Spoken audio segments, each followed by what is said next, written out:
Yes, good afternoon. It is after 12. I want to welcome you to our September Lunch and Learn with the Salina Legal Women Voters. My name is Lori Troe, and I am president of the Salina Legal Women Voters. And I'm excited to get the fall semester started.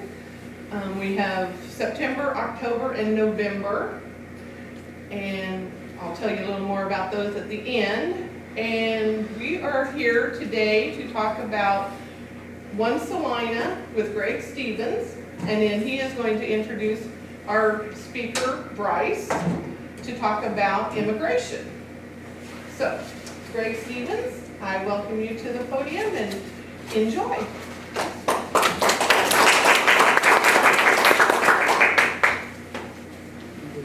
Well, thank you for giving One Salina the opportunity to make a few comments.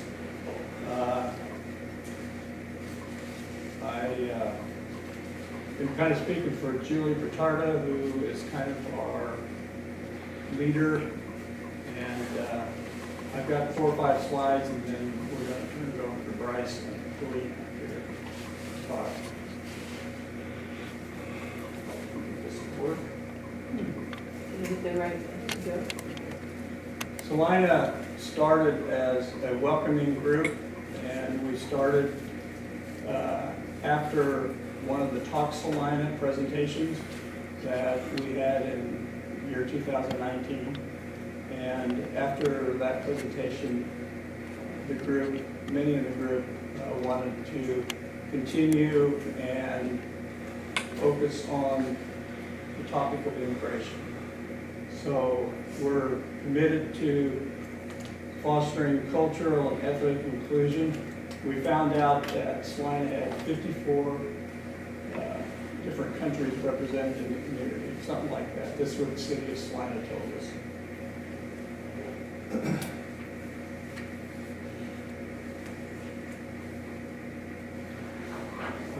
So our Facebook page is One Salina /Facebook. If you have a chance, take a look at that. It kind of keeps you up to date on some of the things we're doing.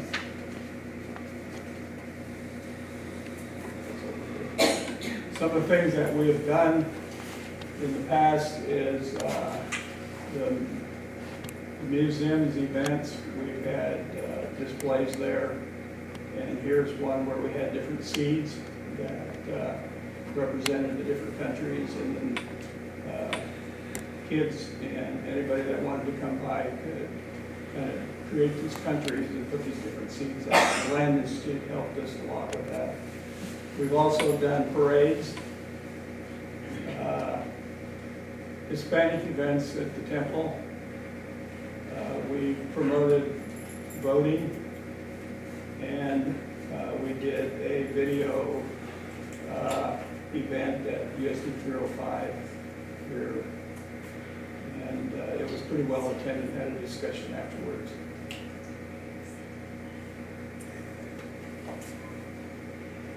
Some ending thoughts I have regarding diversity and inclusion and immigration is some questions. Are we doing our part with diversity and inclusion in businesses, on community boards, in civic leadership? Are we doing our part in supporting refugees? And we do a lot of talking, but it's actions that have consequences. There's a slide here.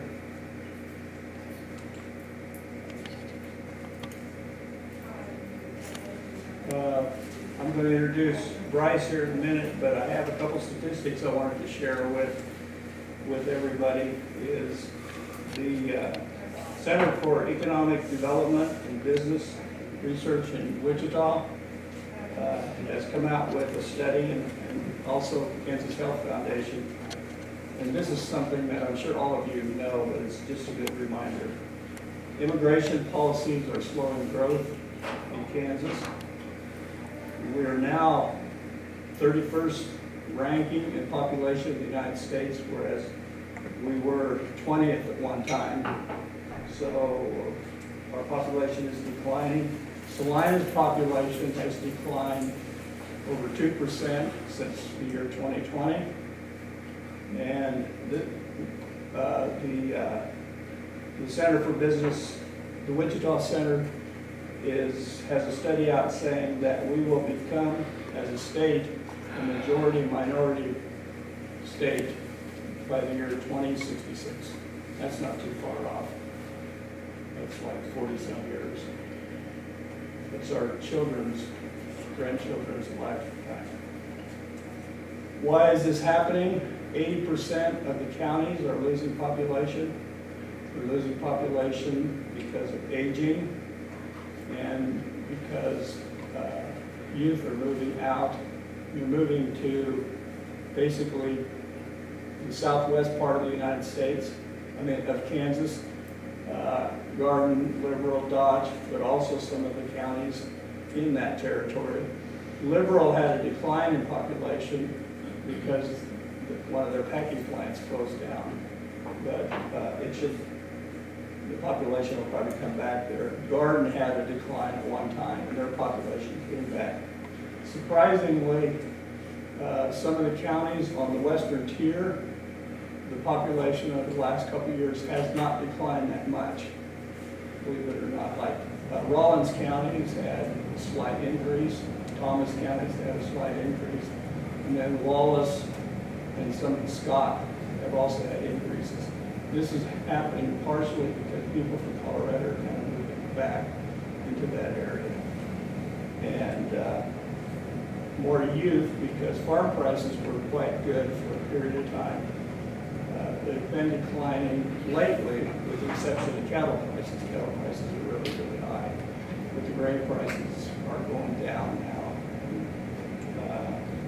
That has brought some youth back into the area. Not all of these youth are going into conventional farming. A lot of them are going into kind of specialty kinds of activities. They're really, really small producers, we can call them producers. So prior to, just a little story here, prior to my teaching out of K-State is I worked in agriculture, and I covered all the states in Kansas as well as outside of Kansas, a lot of that area. One thing I noticed was each county had a county seat and 2 or 3 feeder communities into that county seat. And a lot of these 80 counties that we're talking about where population is declining is we have those feeder communities have all but disappeared.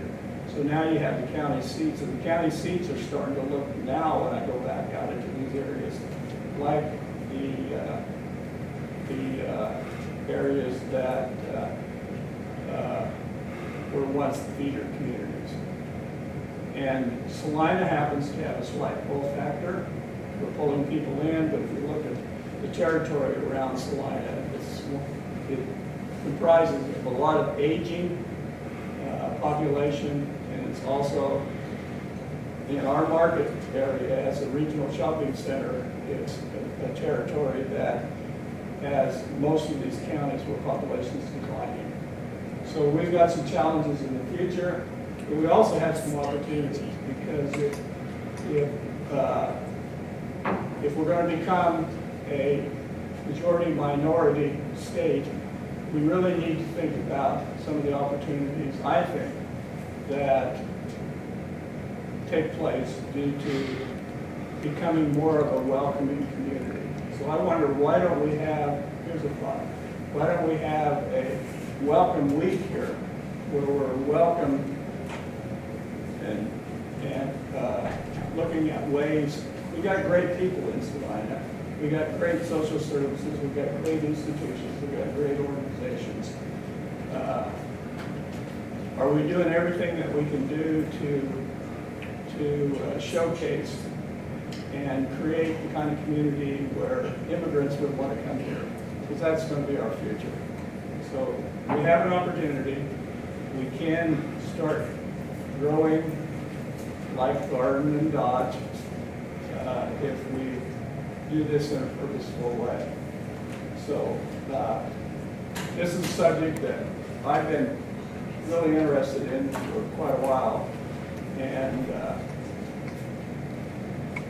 I want to turn it over now to a different subject, which is, are we doing our part in exploring ways to help with the refugee program in the country?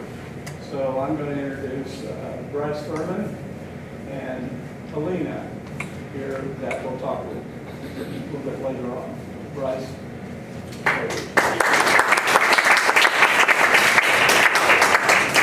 All right, let me find my presentation here while I'm introducing myself. My name is Bryce Fuhrmann, and I'm the Community Sponsorship Coordinator at IRC in Wichita. It's the International Rescue Committee. And I'll tell you a little bit about what we do as an organization, because I'm guessing not everyone in the room is familiar with IRC. But then we'll also talk specifically about ways that you might be able to get involved with helping refugees. So here's just a brief overview of what we're going to talk about today. As I said, I'm going to talk about IRC and who we are, and I'm going to talk about the program specifics of our RNP program. That's reception and placement, and that's the program that we offer to all of our refugees. And I'm going to talk a little bit about who would actually receive some of those services, so that you have a good idea of who we serve as well. And then I'm going to highlight some of the things that we're doing here in Wichita. Well, not here. We're not in Wichita here. We're in Salina here. In Wichita, that can also be, you're within our service range up here in Salina. And so things that we're doing more locally here than what we're doing nationally. And then we're going to just offer you some ways that you might be able to get involved with refugees and what the next steps would be if you chose to do so. And then I will leave some time at the end for any questions that you have.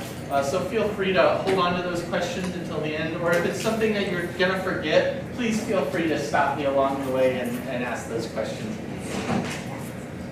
So just to start off about who IRC is, the International Rescue Committee is a global organization that was founded in 1933 at the behest of Albert Einstein. And if you think about what was going on in the world in 1933, we were on the cusp of World War II. Nazi ideology had taken over in Germany, and so there was a big need for the humanitarian causes of refugees at that time. And so Einstein put out a call for somebody to take up this cause, and that is when IRC was founded. We are now one of 10 resettlement agencies here in the U.S. All 10 of those agencies contract with the federal government, but we are not a government organization. And we offer the same list of resettlement services to all of our clients as each of those other resettlement agencies. IRC has 28 affiliate offices around the U.S. The closest one to you is the one in Wichita. And all of those offices are prepared and ready to welcome refugees into their community. As I mentioned, we do contract with the federal government through a program that they call the Reception and Placement Program, or the RNP program. And that program really has three key components. The first is to arrange for proper reception into the U.S. So we go to the airport, we welcome them, we make sure that they have a hot meal when they arrive that's also appropriate to their culture. But in addition to that, we provide refugees with basic necessities.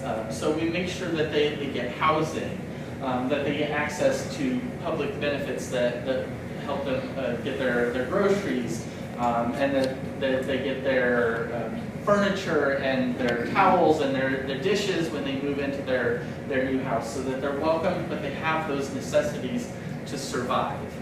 And then the third piece is that we coordinate with all of the public benefits programs to make sure that they are able to be employed as quickly as possible so that they can achieve self-sufficiency. And really that is our goal with each and every client, that they become self-sufficient as quickly as possible.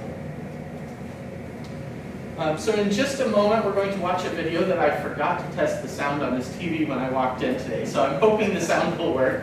But this video is going to talk a little bit about the difference between who a refugee is and what other migrants look like. And so we're just going to kind of see if this will work for us.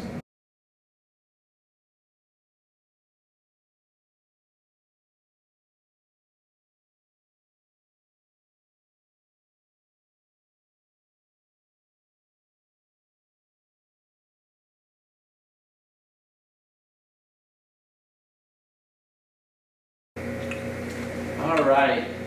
So refugees are the primary population that we serve at IRC. And again, those are people who are fleeing their homeland for fear of persecution for one of 5 reasons. Because of their race, their religion, their nationality, their political opinion, or their membership in a specific social group. And there are now, the video was a little old, so if you were paying attention to the number in there, it's now over 100 million refugees worldwide, is the latest estimate. And less than 1% of those refugees will be offered a chance at resettlement.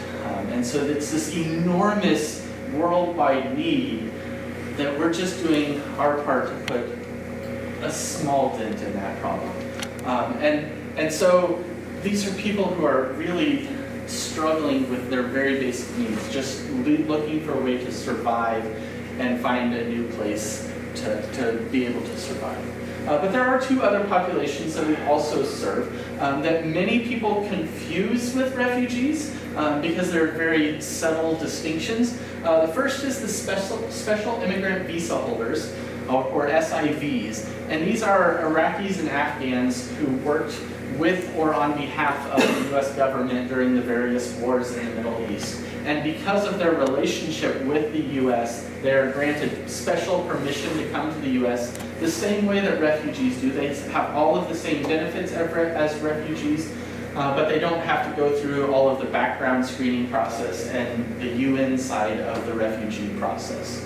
And then the third category are humanitarian parolees. And currently these are primarily coming from Ukraine, but they are some special places in other places as well. And I have to say that I hate the name humanitarian parolee. Because what's the first thing that you think of when you hear the word parole? Prison, getting out of jail, criminal. These are not criminals. They're coming here legally. They have a valid reason for entering. They can get authorized from the U.S. government. But the parole status is essentially a designation that they do not have an indefinite time to stay in America. Like a parolee coming out of prison, they have that window where they're kind of being watched and made sure that they're doing things that are right in society.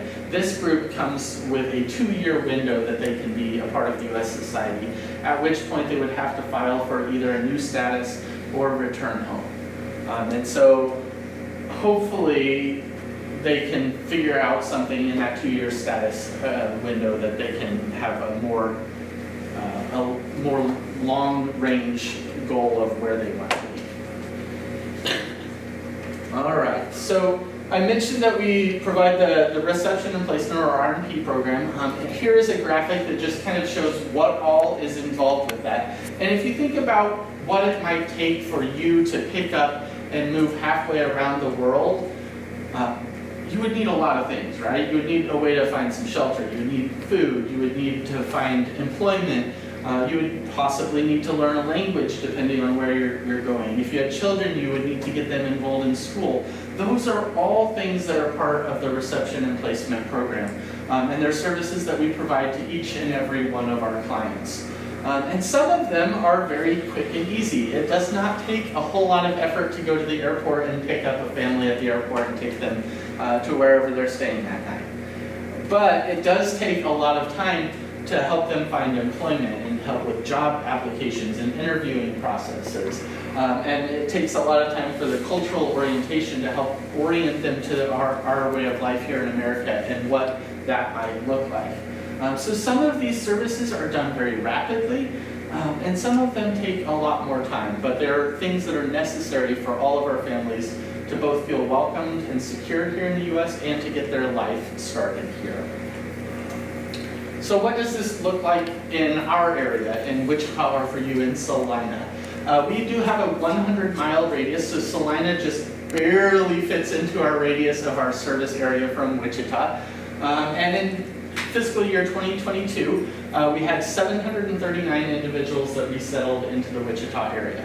Now, in that year, all 739 of them were resettled in Wichita proper. And part of that is because most of our outlying areas don't have access to public transportation. And so we have to make sure that they're able to get around to where they need to go. And so that's one of our key things. Now our community sponsorship program, which is brand new in the Wichita office, gives us the opportunity to really expand out into some of those other areas where that's not as big of an issue. So currently we are seeing quite a few refugees coming from the Democratic Republic of Congo, as well as both Sudan and South Sudan. And those are probably our two largest refugee populations coming in currently. But we're also seeing quite a few Ukrainian humanitarian parolees still coming to the U.S. as well. And on top of all of our services that we're required to provide for that R&D program, we like to make sure that our families really feel at home in their new community. So we have special things like our World Refugee Day event over the summer. This currently is Immigrant Welcoming Week, and so we had a bazaar on Friday night to help make sure they feel welcome. We do women's empowerment market. There's a lot of different things that we do that are beyond just the requirements to help make sure that our families feel at home. And here's just a graphic of some of the populations that we served most in fiscal year 2022. You can see that in that year we had a huge Afghani population come in. 480 of our people came from Afghanistan. But we also had a lot from the Democratic Republic of Congo that year at 144. And then Sudan and Syria were our other two big ones with 47 and 55 people. But you can see that we really have people that can come from anywhere around the world. Just wherever that need is in the world, we'll make sure to accept refugees from those territories and countries as well. So what are some ways that you can get involved? Well, the first and perhaps the easiest way from in Salina would be to donate. We love our donors, we love anyone who's going to give financial contributions because our clients really depend on those contributions. But we also accept in-kind donations, so we do bedding and towels and pots and pans, and anything that you might need to set up a house. We welcome any of those donations as well. It might be a little harder for you in Salina to be a volunteer because it's a long drive to Wichita from here for a volunteer event. But if you know people in Wichita that would like to volunteer, we have great options for them. From helping to set up the house, to providing transportation for medical appointments, to doing our child watch while our clients are in their English lessons. Pretty much if you can think of a volunteer need, we probably have that at our office. And the last one, which is really the area that I focus on, is co-sponsorship, which is really a model where you take all of what we do in the IRC office and community groups can become involved and really host or sponsor a family with our help.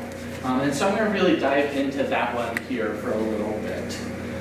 It is pretty new to IRC. The first offices started in 2021 with co-sponsorship, but some of our offices still don't even have a program. 22 out of our, it's actually 28 offices, this slide needs updated. 22 out of our 28 offices now have a community sponsorship program, but it is brand new in Wichita. We started this program when I was hired in January, and we are just now having our first families being sponsored. We have a family that's coming in on Thursday and one on Tuesday next week. That'll be our first 2 sponsored families. So we're pretty excited about that. But it also means that there's a lot of moving pieces as we try and kind of understand what this looks like in our context here in Wichita. But here are some of the guidelines of what community sponsorship looks like. First, you are paired with a family that you're going to be walking through their initial resettlement process with. And so we ask each of those community sponsor groups to provide a financial contribution of $5,000 that goes toward that family specifically. Now, that $5,000 can include a minimum of $3,500 in cash assistance that will go directly toward their rent and utilities, and then the other $1,500 can be done through those in-kind donations, but it can be all cash as well. And these community groups can take on many, many forms. It can be a church group, a Sunday school, it could be a League of Women's Voters or another civic organization, but it could also be your home book club. It doesn't have to be an official organization that's co-sponsoring. It could be any group that's already formed.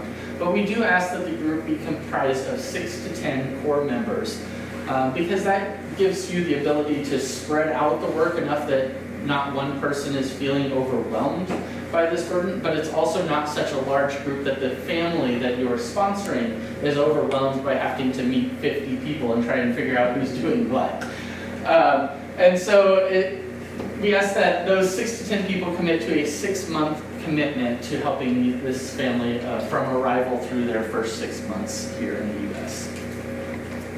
And this is just a graphic that kind of shows some of what the group's responsibilities are that I just outlined. But we also have a responsibility on IRC side for each of these groups. We're not just going to give you a family and leave you hanging. So we're going to provide things like background checks. We do trainings with all of our co-sponsor teams.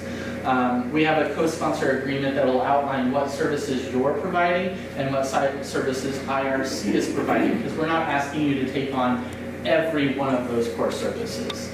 And we'll provide monitoring and oversight. We'll do a weekly check-in with the group to kind of see what that group needs, what challenges they're facing, but also to kind of guide them and say, okay, we have a deadline coming up this week for applying for benefits. What do we need to do to make that happen? Or this week is the week that we have to have them enrolled in school. If that's something that your group is taking on, what do you need to make sure they're enrolled in school? But it also gives you a chance to report back to me all of the things that you have been doing, because we do have to maintain case files for our contracts with the government. And so we don't expect our community sponsor groups to know all of the ins and outs of case filing, but just reporting back to me so that I can include what needs to be said in those case file documentations. And just a next steps if you're interested. The first one would be to set up a one-on-one meeting with me to receive an application for your co-sponsored group. And that's an application that looks like you have to have everything figured out at that point, but it's really a guide to just make you start thinking about some of the things that your group will need to take on throughout the co-sponsorship period. The next thing would be then to review that application with me, and then we do our training process, which is fairly extensive. It's a 2-part, 2.5-hour each time training, and that'll go through all of the nuts and bolts of what your group will be doing, but it will also give you some of the history of refugees and the process that they go through coming to America, and it will also include things like how do we deal with the potential trauma that your family has been facing and what it means to be going through trauma-informed care through this process. So it's quite all-encompassing in that training. And then we do volunteer background checks on each and every member of your core team, because the safety and security of our clients is the utmost priority for IRC. And then we have a document that says we are certifying that we're ready, that we've gone through the training, we've done all of the fundraising that we need to do. Our team is ready to be sponsored with a family, at which point we would go through a matching process and connect you with an incoming family that we have. And there is a chance at that point that the family has a need that your group is not prepared to handle. So if we match you with a family and they have an autistic child, and your group is not prepared to take that on, you can decline that match. You have a 48-hour window to either accept or decline the family. And then we go through our co-sponsorship agreement, which outlines all of the things that your group would be handling and all of the things that IRC would be handling, as well as doing some of our liability paperwork for confidentiality purposes, for vehicle use purposes, so that everyone on the team is on board with that. And then we have the check-in process throughout the co-sponsorship period. Now, I'm going to add one thing that I don't have on the slides here, because Greg asked me to talk a little bit about Welcome Corps, because that's something that you may have heard of on the news if you're plugged in. Welcome Corps is essentially doing all of the same co-sponsorship stuff in a private forum. So instead of working with IRC, you would apply online to be a a private sponsor, and they have a fee associated with that. I don't know off the top of my head what that fee is. I wasn't prepared for that when I came today. But I think it's like $2,200 per person in the family. And you don't get essentially all of the training and the oversight that IRC would provide with that. You would be doing that as a group on your own. And you would have the support of they call it a private sponsor team, which is an organization that does some of that oversight. They just won't work as closely with your team as IRC does on the co-sponsorship model. In addition to that, as a private sponsorship model, there's also an opportunity to support Ukrainians coming in, because they have to have a private sponsor to come in. And that's through a separate program, and I can get you a website for that if that's something that you are interested in. But Galyna is going to share a little bit about the Ukrainian part, because Galyna is from Ukraine, and so we love her expertise on that. Hi. Yes, my name is Salina, and I work as a community engagement coordinator for the IRC-Wichita Development Department. And the part which Bryce wanted me to share with you guys, you need to ask me before the questions what you would like me to share with you. But because of my Ukrainian background, and I'm Ukrainian, and because of the whole Ukrainian situation, we start to receive Ukrainian refugees in 2020 when the war started with Russia. And right now in Wichita area we have more than 60 people who already resettled, but all of them, like 60 Ukrainian people who already resettled, but all of them came through the private sponsorship. And private sponsorship, there is a few different ways how you can fill up it and become a sponsor for the Ukrainian family, but the easy one is go to the USCIS website. It's a government website, and you can, but for that purpose you need to know the family which you are sponsoring. So you need to be connected with the family which you are which you would like to sponsor. In this case, you don't need to pay any fees through USCIS. There is other options like you Bryce mentioned, like Welcome Ukraine, where you need to pay a fee and where you will be matched with the family. But in that case, it's a different story. In this case, when you are sponsored for the Ukrainian family and the family already arrived, IRC has this opportunity to support you, like financially and informationally, but the family needs to be in the United States. In cases the other nationality, like from other countries, they start to receive their service before even arrival in the United States. So this is the difference between the Ukrainian population and the other refugee from the other part of the world. And yes, you did have a question. My question was going to be, can we get her a microphone? I don't even know if there is a microphone here. She speaks English fine, but okay. The voice doesn't carry. I'm sorry. Other questions? Yes. How did you end up here? In the United States or in IRC? In the United States, my husband, he is military, U.S. military. He serves for the Air Force. So, yeah, this is how, and Wichita has an Air Force base, McConnell. So I'm a military spouse. And I didn't know about IRC until the war started in my country. That's how I ended up working with the refugees. I was trying to help my nations, and I started to help all others. Any other questions? Yes. So, if you don't mind me asking, is there an expectation of Ukrainian families resettling here in Salina County or surrounding counties? I heard in Hutchinson, a family had moved or, was recently welcomed there. So is that something that's soon to be seen here? I don't know that I would say there's an expectation so much as a hope that, yes, we would expand to Salina or to other communities. And yeah, you mentioned the group in Hutch. It's actually going to be several groups in Hutch that are forming co-sponsorship teams. And they're going to be welcoming refugees from all over the world, not Are we Ukrainian talking about, yes, specifically about Ukrainians or about all of them? All of them. If talking about all of them, it's up to you guys. You can choose and you can become a sponsoring group, and it's like Bryce when like show you all process. It just needs to be your desire to do that. You just need to decide. And the citation, agriculture citation, yes, it's a great way to improve like the working power, manpower in this area when you will become a responsible group. No question? Yes. Well, my question's for Bryce, actually.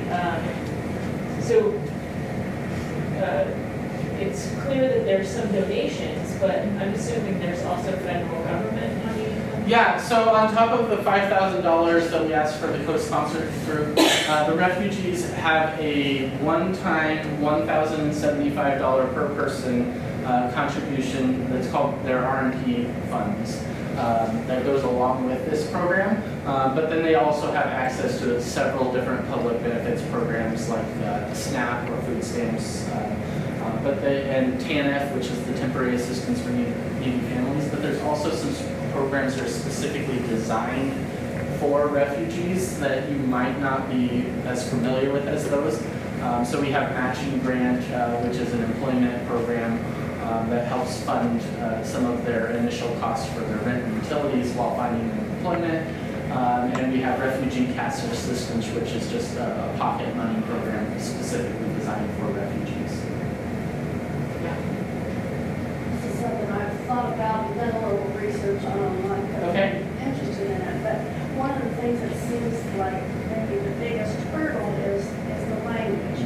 And that, I mean, Galyna has lots of job openings right now for good jobs, and they need people. But it seems like if you were sponsoring a family, you need to have people that could catch up with language needs and translation needs and that. Yes and no. So we do have lots of people in our office that speak lots of different languages, and I love that about our office, but we have some languages that aren't spoken in our office that we have refugees settling from. And so we have to deal with it much in the same way a co-sponsor group would if they don't have that language, and that's through phone interpreters, or if it's not a high priority conversation, so say you're having dinner with your family and you want to talk to them, that's not something that we would pay for the language line service for, but it's something that we have recommended apps that are free apps on your phone that do translation. One of those that we recommend for our co-sponsor teams has an option for a live phone interpreter, but it's all volunteer based, and so we can't verify if they have availability when we would necessarily need that translation option. But we would make sure that things like budget conversation, talk about health insurance and things like that are all done with a live interpreter over the phone if it's not somebody that we have in the office. And especially in the hospitals, in the clinics, they have their own language lines. Their clinics pay for the interpretation. As does school districts. Yeah. They all have, that's a requirement of both health employers and schools.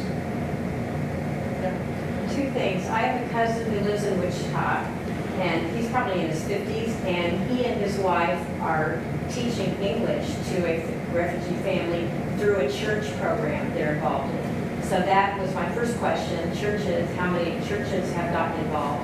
And secondly, how did you start the program in Hutchinson? Who reached out to you first? Was it churches? Was it just a family in the community? You know, how did that community get started? Yeah, we have a number of churches that are involved, some of them through volunteering rather than co-sponsorship. Some of them that do donations, some that hold donation drives, a lot of different church groups that are somehow related to IRC. One that is specifically doing a co-sponsorship team that is still in their process of onboarding. So yeah, lots of churches. The group in Hutchinson was actually, there was someone in the community that kept going to essentially a headhunter for businesses and saying, we need workforce, who do you have for us? And they didn't have the employees or the potential employees. And so she started thinking about communities like Garden and Dodge that have all these immigrant populations and wondered how they attracted those populations into their community. And she contacted the IRC office and then was able to apply for a grant through the city of Hutchinson that would be enough to sponsor 10 refugee families. And so that's kind of where that group was founded from. And then many of the groups that are then forming the teams are out of churches in the Hutchinson area. So again, one of the sponsoring organizations could have volunteers with, and I mean, he's an engineer and she is a former college professor. His So- name Mike? Mike is name? Your cousin, he's a Mike. Mike. He's actually the English teacher for the Ukrainian family who are my closest friends, and they came to my chat. Small world. Yeah. But anyway, it just really struck me when he told me they were doing that. You know, their oldest daughter's at KU, they're empty nesters, and I thought, wow, you know, what, and they're just, you know, getting so much out of it. When we spoke with churches, like Salina or wherever, several churches work together. They could. It really depends on the church and how they wanted to structure it. One of the issues with a church as a whole doing this is that size of the group is 6 to 10 recommended. And so like the whole church wouldn't necessarily be serving on that core team, but they could help with donations and setting up the house where they're not necessarily with the family. Or you could have a team of like drivers that could take turns doing some of that transportation work. But some of the smaller churches could work together with other churches as well, or even larger churches that just don't have enough interest to really form a team on their own. Yeah. And I'm understanding that a lot of this has work-related issues, that Salina needs workers. Is when you come in here as an immigrant or a person that's a refugee, is there training programs that are connected, like say Tony's needs welders or somebody needs something or other that you can hook? I mean, they may not automatically fit into the work need that's in the community. Yeah, you're absolutely right. They may or may not have the skills necessary for the work that's available. Like I mentioned, the matching grant program, that program has an option where they can pay for some of those education pieces, but it has limits on the funding, so I don't know if a welding class would be more expensive than what is required, but some of them do have training programs as part of that. Excuse me. But we also work with various workforce centers and have an economic empowerment team that kind of helps with some of those They're plugging in the right people. place. Yeah. I'm coming from the lens of healthcare. So your refugees that come in, and like on the one slide it said within 7 days or 7 days seeing a healthcare provider. Do you have preferred healthcare providers that you then connect those individuals with, or like we are a federally qualified healthcare center, so we are appropriate regardless of ability to pay, like being able to help with healthcare in this area if we have people with that need, just knowing how can we get involved as a healthcare facility to help with that population. Oh, okay. Because I would say that we have our main contractor right now in Wichita, talking about Wichita Youth Line, and we have right now refugees, so it's hard actually. For you guys to start, you need to have a co-sponsoring group. We cannot just send in family and without co-sponsoring group to Salina. So it must be formed co-sponsoring group. There is no other chances as much as from my expertise, I don't see the good way for you to have those resettlement if it's not in the co-sponsoring program. However, like right now we have the main health contractor, it's a health score. So within 7 days, even the people from Hutchinson, they need to be seen at the health score in Wichita. And then the health score, after this first intake, can refer them to the local health department, like in Hutchinson or in Cleveland, whatever they are doing. And I would love to have that initial health appointment be able to be done at more locations, but the Kansas State Office for Refugees has to approve the local health provider for that initial health assessment. And so if we can convince them to approve a more local option, we would love to do that. But if they don't, only that initial appointment needs to be done at Health Board of Wichita. And then whoever locally can be, your normal everyday provider. What kind of criteria does the healthcare provider have to have before they can be approved? I don't know that there's a criteria so much as it needs to be a willingness from the Kansas State Office for Refugees to come in and just do the approval process. There's nothing particularly unique about those services that they're providing that other offices couldn't do them. They're just not approved to do them. And they need to work with Medicare. They do need to work with Medicare, but that's fairly common in health providers. My experience with this is back in the 80s when I lived in Concordia and Guatemalan refugees came in. The Sisters of St. Joseph were instrumental in getting out of London. And one time there were probably at least 10 families and I don't know how many people living in Concordia. And so I would just say it's a very rewarding thing on our part to have this kind of interaction. It's just, almost brings tears to my eyes to think about that. There were several Guatemalan grandmas that actually got buried in Concordia and then eventually they all pretty much moved on except for one family who was working at Tony's at night and driving back and forth from Concordia all those years with small children. They've stayed here and they're part of this Salina community. Everybody else has moved on to where there are more Guatemalan families, which is part of my question. Hutchinson is sponsoring 10 families. Is that ideal? I mean, you probably would like to have more than one Ukrainian family in our town, right? I mean, is it nice to have some? Yeah, it's certainly helpful for our families to have a community that understands their language and their culture.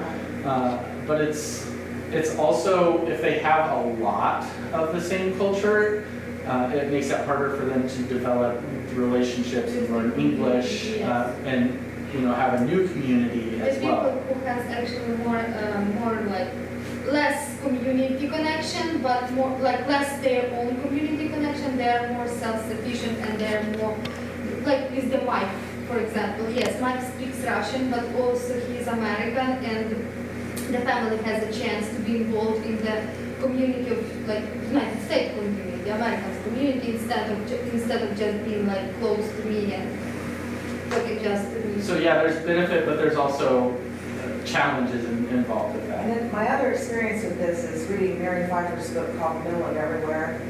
And she lives in Lincoln, Nebraska. And they have a huge, big refugee organization. I don't know if it's IRC or not, but they bring in lots of refugees up there and have lots of job opportunities for them. So I recommend that book. It's a little bit old now, but every chapter is about a different family that has moved in to Lincoln. And then of the 10 families in Hutchinson, does each family have 6 to 10 volunteers? Yes. Okay, that's what I was thinking. So.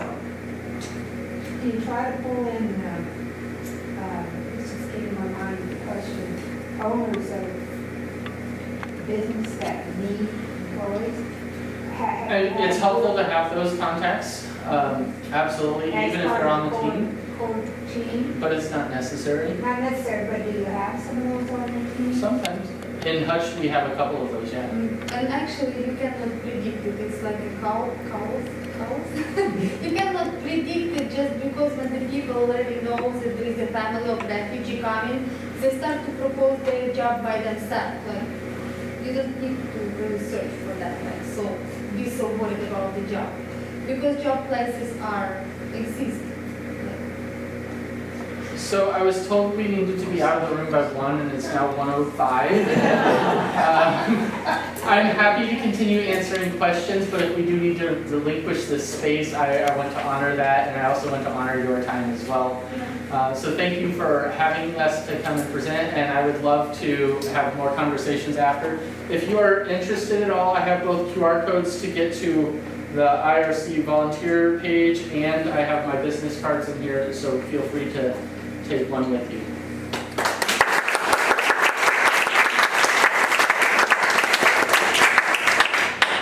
I want to thank Greg and Bryce, and I didn't catch your name,